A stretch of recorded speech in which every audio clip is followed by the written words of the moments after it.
প্রশ্নে দেওয়া আছে দুটি সংখ্যার অনুপাত 3:4 এবং লসাগু 240 হলে তাদের গসাগু কত। এখানে দেখেন গসাগু জানতে চাওয়া হয়েছে। এমন ধরনের দুটি সংখ্যার অনুপাত যদি দেওয়া থাকে এবং লসাগু দেওয়া থাকে, যদি গসাগু জানতে চাওয়া হয় আপনারা শর্টকাটে যেভাবে সমাধান করবেন, একটা মাত্র সূত্রের মাধ্যমে এমন ধরনের যত প্রশ্ন পরীক্ষাতে আসবে মুখে মুখে খুব শর্টকাটে দেখা মাত্র এই জবাব দিতে পারবেন। তো এখানে দেখেন সূত্রটা কি, সূত্রটা হলো দুটি সংখ্যার অনুপাতের গুণফল উপরে হবে নিচে হবে লসাগু। তো দুটি সংখ্যার অনুপাতের গুণফল কত, 3:4, যেহেতু দেওয়া আছে অনুপাতের গুণফল 3 ছাড়া 12, তাহলে 12 হবে অনুপাতের গুণফল।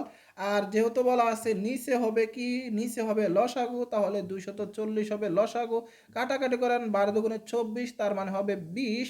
আমরা কি পেলাম, আমরা পেলাম তাদের গসাগু 20। এখন যদি আমি আপনাদেরকে কোশ্চেন করি যে দুটি সংখ্যার অনুপাত যদি 6:13 হয়, 6:13 হয় এবং তাদের লসাগু যদি 468 হয়, তাহলে গসাগু কত অবশ্যই কমেন্টে জানিয়ে যাবেন।